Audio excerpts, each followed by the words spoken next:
Adriane Lupetti, que conta como superou a dor da perda e decidiu ajudar vidas através da sua história.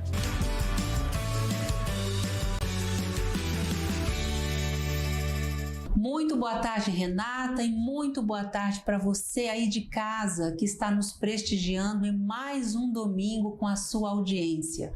Nosso Conexão Social de hoje vai provar para você que nos momentos mais desafiadores da vida estão escondidos os maiores tesouros para alcançar o sucesso, seja na vida pessoal ou profissional.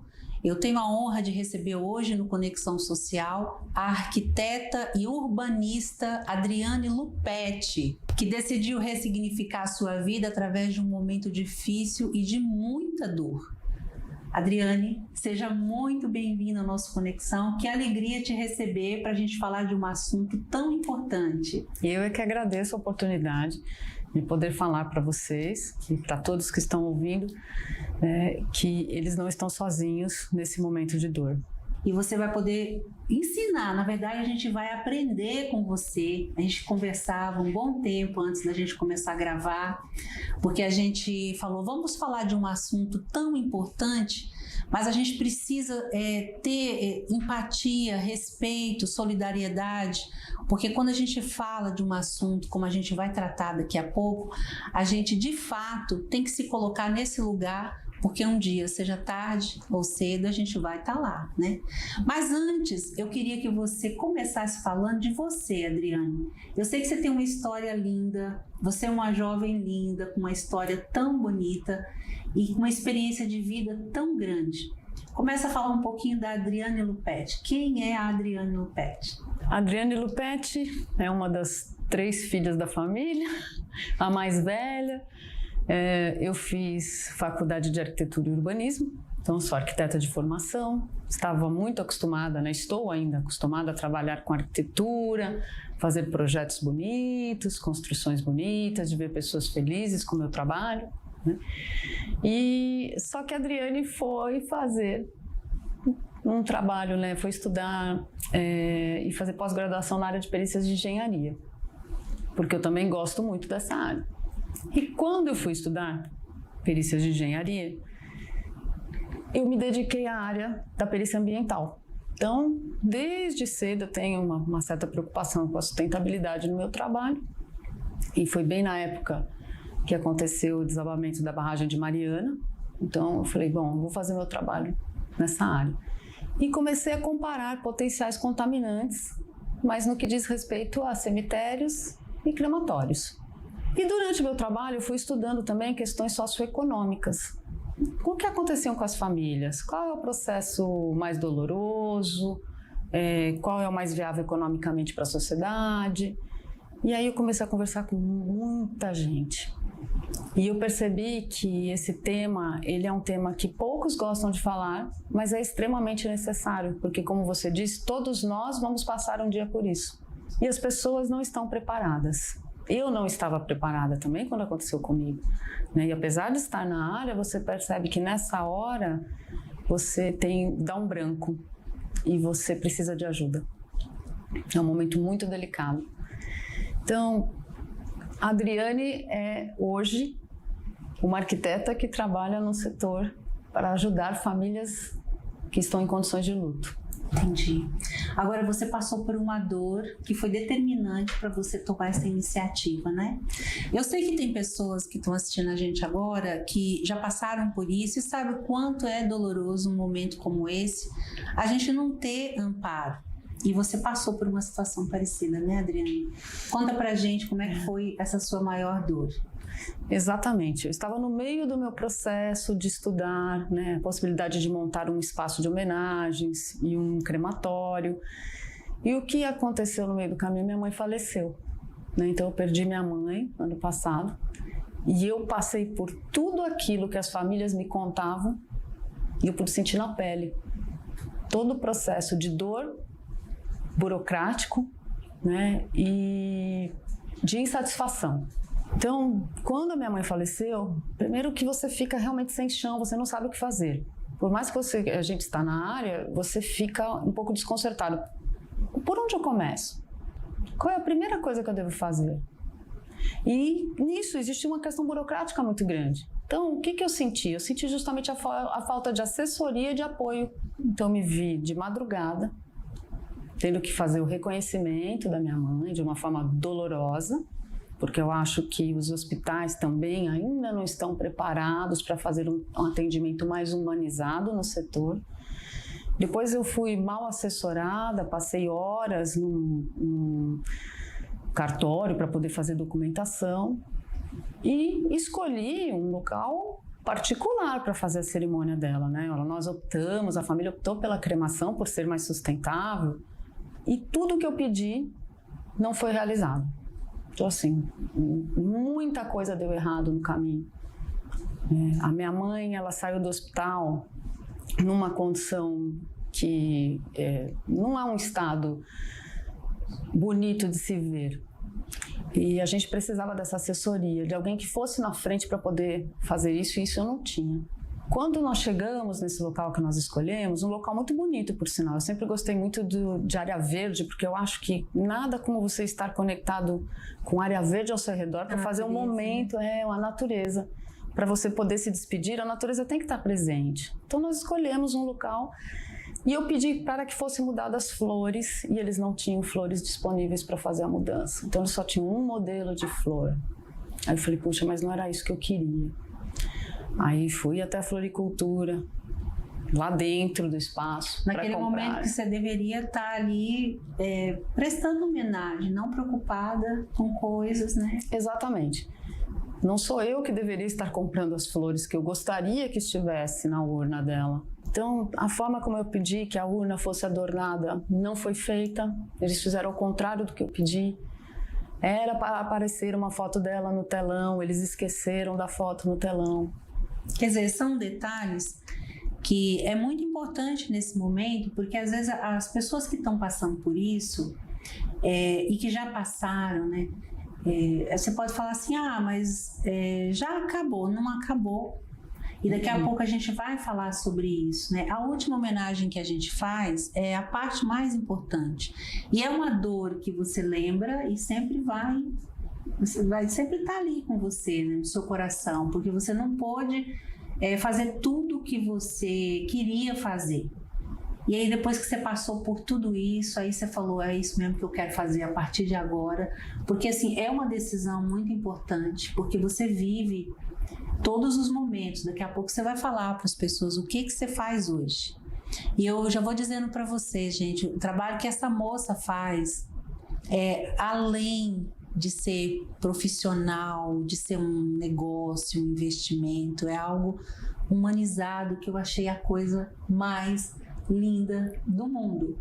E eu quero que você já comece a falar sobre você falar, então eu agora quero me dedicar a isso, a amenizar essa dor das pessoas.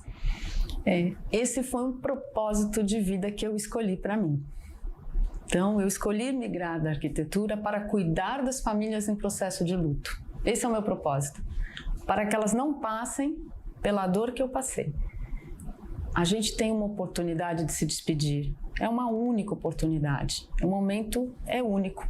Então, você tem que fazer o melhor que você pode. E isso ajuda muito no processo do luto, as famílias processarem e ficarem melhores. Então, o luto ele dura pelo menos 2 anos. Se ele for mal processado, ele gera traumas. E muitas histórias que eu ouvi são traumáticas, né? Pessoas que têm horror ao assunto justamente porque passaram dolorosamente por esse momento. E o meu propósito é diminuir a dor. Ninguém vai entrar lá bem, mas as famílias têm que sair de lá melhor do que elas entraram.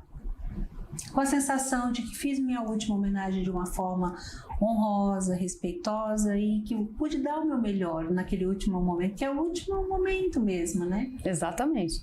Então, os detalhes são importantes, mas como a família ela está num turbilhão emocional de dor, ela não consegue lembrar dos detalhes. Então, a minha função é pensar por eles em cada detalhe que vai fazer a total diferença no final dessa homenagem. É um conjunto de detalhes que vai transformar a homenagem num momento lindo. Então, o nosso propósito é ressignificar o momento de dor e transformá-lo num momento de amor, que seja inesquecível, mas de uma boa forma, né? De uma boa maneira.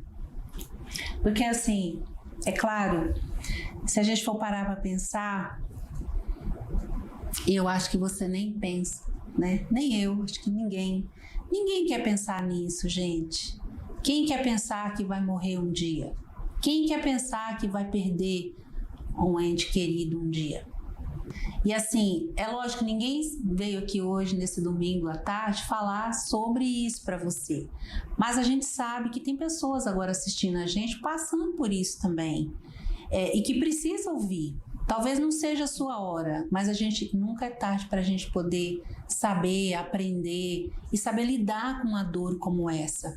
Eu sei que é muito mais fácil a gente falar só de coisas alegres, felizes, mas já que a gente sabe que vai passar por esse momento, por que a gente não fala dele de uma forma leve e positiva, que é o que a gente está fazendo aqui, e honrar alguém que dedica a sua vida, que poderia estar construindo edifícios, arquiteturas, como ela falou, lindas, e que tá tudo bem quem faz isso, mas que dedica esse momento para criar um espaço para receber essas pessoas e para fazer essa homenagem, fazer com que esse momento de dor seja leve, né? Então eu queria que você falasse do seu trabalho, como é que é esse trabalho do dia a dia, como é que vocês tratam isso, como que isso é para vocês, porque é além de um negócio, né, Adriana? Isso não é um negócio, isso é um propósito, realmente. É um serviço que nós fazemos com amor e dedicação.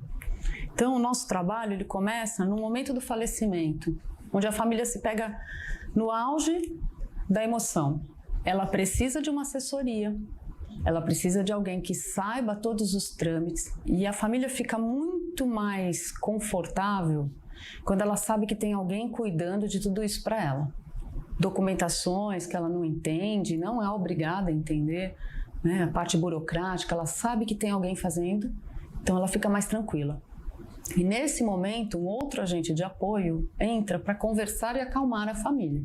Então a gente começa a conversar e entender o que ele gostava, né? Qual é a música predileta, qual é a roupa que ele mais gostava, o que você gostaria que fosse feito. Tem algum desejo especial? E a gente começa a puxar memórias da família. E detalhes que ela, com certeza, depois, se não for feito agora, depois ela vai falar assim, por que eu não pensei nisso?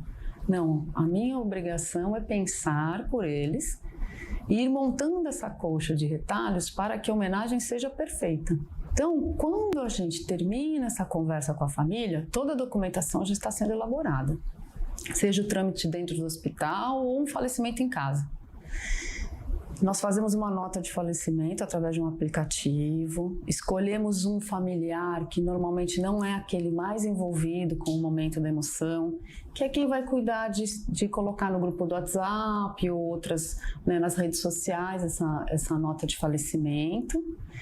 E isso vai junto com um link. O link todos podem acessar, familiares e amigos, e eles deixam suas mensagens de condolências no link. E essas mensagens elas vão aparecer no telão dentro da sala. Então, quando a família estiver lá na cerimônia, eles vão conseguir ver todas as mensagens que foram deixadas por seus familiares e seus amigos. Isso ajuda a família também, naquele momento que ela está na sala, a puxar boas recordações. Então, elas ficam vendo as fotos que são postadas, elas ficam vendo as frases que chegam, porque às vezes as pessoas não conseguem chegar a tempo, né? No Brasil, a gente faz tudo muito corrido, ao contrário dos Estados Unidos, ao contrário da Europa, que lá às vezes se espera uma semana, um mês para fazer a cerimônia. Aqui não, é tudo muito rápido. E às vezes não dá tempo de um familiar ou um amigo chegar de viagem. Então nós damos a oportunidade para eles escreverem, colocarem sua homenagem, e também temos uma câmera para transmissão ao vivo da cerimônia. Então, quem estiver fora do país ou em outro estado e não vai conseguir chegar para a cerimônia, pode assistir através do link a nossa cerimonialista, fazer a homenagem, contando a história de vida da pessoa que está ali, emocionando a família. Depois nós colocamos a música que essa pessoa mais gostava, e convidamos a família a se despedir. É todo um ritual que é preparado para fazer uma passagem e amenizar a dor dos familiares. Olha só que interessante. E tem a parte da sustentabilidade, que é uma parte que hoje é muito importante a gente se preocupar e que pouca gente se preocupa, né? Inclusive esse serviço no Brasil, se não me engano, Curitiba é um dos pioneiros nessa área de sustentabilidade, que está agora começando a espalhar isso pelo Brasil, mas lá vocês têm um trabalho muito importante em relação a isso, né? Sim, o projeto do edifício já foi criado pensando na sustentabilidade. Então, quando eu projetei, nós não queríamos utilizar materiais que fossem extraídos da natureza de forma agressiva. Então, eu tenho a textura da madeira, mas não é madeira. Eu tenho a textura do granito nos pisos, mas não é granito. Então, nós procuramos usar materiais que são, de uma certa forma, não agridem a natureza na sua composição, na sua forma de fabricação. Eu trouxe muita luz para dentro do edifício através das janelas, né, aberturas de grandes vãos. Então, é um edifício que durante o dia eu não preciso acender uma lâmpada. Olha que interessante. E à noite é utilizado somente iluminação de LED. Então, eu tenho um baixo consumo de energia. Também temos uma rede de captação de águas pluviais, que enchem nossas caixas de água para fazer a rega do jardim. Então, eu capto hoje 50 mil litros de água que eu utilizo na rega do nosso jardim. Eu também tenho um sistema de compostagem, então, nossos arranjos florais, eles são muito diferenciados. Eles foram desenhados, então, eu tenho uma designer florista que os produz, não é aquela coroa de flores tradicional. E quando eles são colocados na sala e a família não quer levá-los, porque tem família que leva, acha tão bonito que acaba levando. Nós o desmontamos e todas as flores e folhas vão para a área de compostagem no jardim, que vira adubo, para abastecer também nossas plantas e nossas árvores. E outro projeto que eu faço questão de falar, porque isso é uma inovação aqui no Brasil, já é feito há muito tempo na Europa, pelo menos 20 anos na Europa, mas trazer isso para o Brasil não é... O brasileiro não tinha esse costume, que é o quê? Plantar as cinzas humanas com a muda de uma árvore. E você criar um memorial vivo, literalmente. Essa árvore vai crescer como símbolo de conexão do ente querido que se foi e a família que ficou. Ela ganha um QR Code. Esse QR Code ele vai levar para um memorial online, que eu tenho a foto desse familiar, toda a história de vida dele, todas as mensagens que foram deixadas no aplicativo. Isso pode ser transformado num livro impresso. E o aplicativo também permite que a família faça a sua própria árvore genealógica. Olha que interessante. Então, tem muita gente que gostaria de fazer árvore genealógica e tem muita dificuldade porque registros se perdem, papéis, né? É burocrático, você tem que viajar para conseguir a papelada. E se nós começarmos hoje, a nossa família, o nosso legado daqui 50 anos, 100 anos, ele não vai estar perdido, ele vai estar na nuvem. Então, toda a história da família vai ser montada e vai permanecer online para a futura geração, né? E isso é muito interessante, porque as pessoas que querem deixar um legado, elas podem dizer isso em vida, mas às vezes as pessoas não têm nem oportunidade, né? Eu queria até que você falasse sobre isso, porque às vezes você pensa assim, todo mundo vai morrer um dia e acabou, mas não acabou, né, Adriane? Não acabou. Não acabou, é um legado de vida, né? Fala sobre isso. O que permanece infinito? O amor que a gente sente, as lembranças que nós temos e o nosso legado, que é a família que a gente deixa, ou o nosso trabalho. O fruto de tudo que a gente construiu tem que permanecer. Então, cultivar memórias é essencial para que a família fique bem e para a pessoa também saber que a história dela não vai ser apagada. Então, é a certeza da continuidade da sua história. E é isso que a gente procura preservar no Memorial Jardim da Vida. Você é apaixonada, né? Você acabou pegando como realmente missão de vida, né? Eu sou. Fala desse, que é um propósito agora, né? O que você pretende com esse propósito, assim? Isso para você pessoalmente, o que significa? Eu troquei definitivamente meu trabalho, né, por essa missão. E eu sou apaixonada porque não tem nada mais gratificante do que uma família virar para você no final de uma cerimônia e falar muito obrigado. Foi lindo, foi perfeito. Eu não imagino uma cerimônia diferente. Eu tenho certeza que onde quer que ela esteja, ou ele esteja, adorou a cerimônia que nós fizemos. E isso não tem preço. Tem alguma história assim? Porque faz pouco tempo, né, Adriane? Já tem histórias assim emocionantes. Sim. Tem alguma que você pode compartilhar? Tenho uma família, a Fernanda e o Mário. Eles voltaram ao empreendimento uma semana depois e nos levaram uma caixa de bombons, flores e uma carta escrita de próprio punho, em que eles agradecem tudo o que foi feito, que eles não sabem se eles conseguiriam sem a nossa ajuda. E eles comentam nessa carta que eles não entraram bem, mas eles saíram melhores do que eles entraram. Então nós emolduramos essa cartinha e hoje ela está lá na recepção, na nossa parede, para as famílias que quiserem ler. E isso é muito bom, porque a gente sabe que o trabalho que a gente se propôs a fazer está dando resultado. A família sai leve, não passou por um processo traumático, teve toda a ajuda possível, do começo ao fim, desde o momento do falecimento até depois que a cerimônia é feita. Você ainda tem lá um trabalho com os psicólogos, esse apoio, né? Exato. Nós temos um templo ecumênico lá dentro, então qualquer família pode ir a qualquer momento orar ou querer conversar com o seu ente, então ele pode entrar e utilizar nosso espaço. A família também pode fazer a guarda das cinzas no nosso columbário. Então, muita gente vai em datas comemorativas. Então, pega a urna, vai até o templo, conversa, né, faz uma oração e depois devolve a urna para o columbário. E também tem o trabalho para as famílias que estão com dificuldade de processar o luto. Nós temos, sim, uma rede de psicólogas que a gente indica, tem sites, tem blogs, tem podcasts que a gente pode e deve, inclusive, indicar para a família para que eles possam fazer o processo deles, para que isso ajude no processo de cura, porque o luto é uma dor e a gente tem que ajudar a curar essa dor.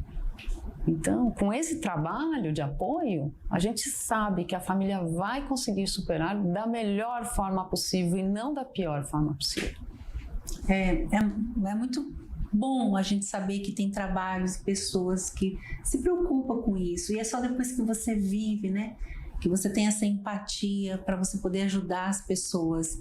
A gente sabe que o luto tem fases, né? Sim. São fases que a pessoa passa e que às vezes ela não entende o que está acontecendo com ela. Tem a fase que ela fica sem saber o que fazer, tem a fase que ela se revolta, tem a fase que ela não aceita mesmo e que ela vai ficar triste. E aí até eu queria que você deixasse uma mensagem para quem ainda está vivendo isso, não conseguiu ressignificar, dicas o que você faria, o que você indica para a pessoa e até um conselho também, né, Adriane? Eu acho que o importante é a família saber que ela tem apoio, ela tem uma assessoria. Então, no momento do falecimento, ela pode fazer apenas uma ligação e ela sabe que ela tem um grupo para apoiá-la. Ela não precisa fazer absolutamente mais nada a partir daí.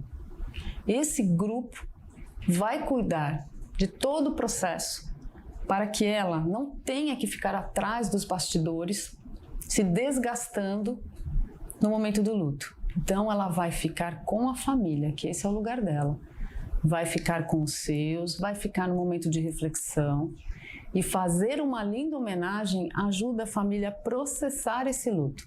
Quando você homenageia, porque nem todo mundo tem a oportunidade de se despedir.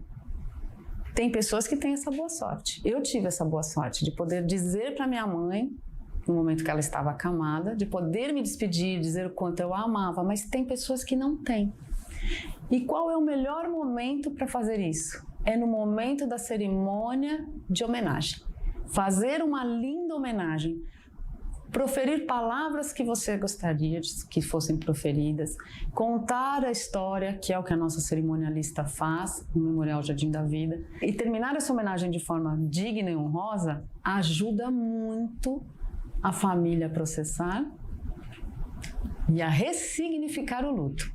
Então, a dor, ela vai permanecer, mas ela vai ser muito diminuída por conta desse processo bem vivido, bem feito. Eu acho que essa é a minha maior mensagem. As famílias hoje não estão mais sozinhas. Elas sabem que elas podem contar com uma equipe de profissionais que vai fazer tudo por elas. E mesmo quem já passou por isso e não teve, né, aí não sabia, não fez tudo isso, existe esse processo do luto, essas fases, né? E ainda assim pode buscar ajuda, né? Pode nos procurar. Nós podemos, para as famílias que foram vítimas do Covid, não tiveram oportunidade de fazer uma cerimônia, podem nos procurar. Nós fazemos uma cerimônia simbólica no modelo americano, com a foto grande do seu familiar. E se tiverem as cinzas, levem as cinzas até o memorial. Nós prepararemos para vocês uma cerimônia de despedida, uma verdadeira homenagem.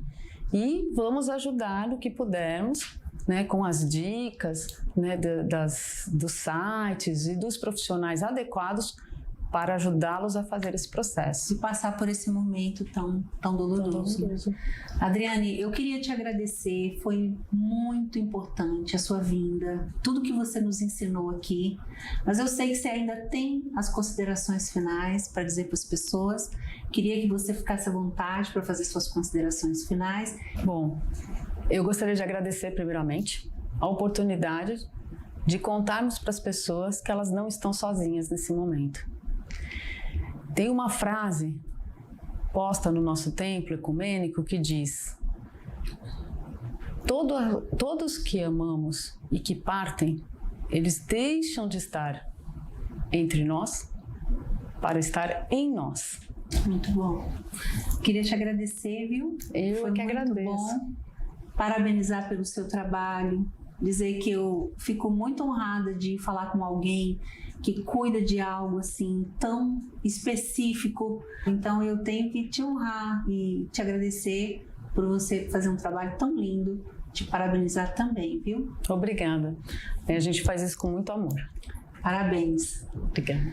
E você aí de casa, eu queria te agradecer por sua audiência, dizer que esse foi mais uma história que a gente trouxe aqui. É claro que a gente precisa falar desse momento da nossa vida também. Aqui a gente fala mais sobre saúde, a gente fala sobre diversão, a gente fala sobre tantas coisas. Mas esse é um momento muito importante também, que eu fiz questão de convidar a Adriane para ela falar desse projeto que ajuda tantas pessoas num momento tão difícil que elas não sabem o que fazer. Acho que ninguém se prepara para esse momento e hoje a gente pode aprender, viu?